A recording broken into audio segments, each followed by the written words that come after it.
Ang mabuting balita ng Panginoon ayon kay San Lucas, chapter 6, verse 39 to 42.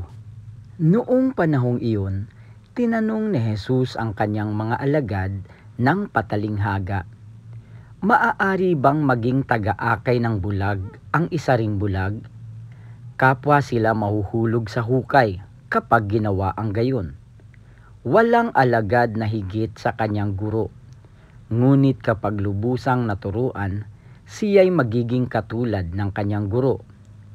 Ang tinitingnan mo'y ang puwing ng iyong kapatid, ngunit hindi mo pinapansin ang tahilan sa iyong mata. Paano mo masasabi sa iyong kapatid, 'Kapatid, bayaan mong alisin ko ang iyong puwing,' gayong hindi mo nakikita ang tahilang nasa iyong mata? Mapagpaimbabaw, alisin mo muna ang tahilan sa iyong mata at makakikita kang mabuti. Sa gayoy, maaalis mo ang puwing ng iyong kapatid."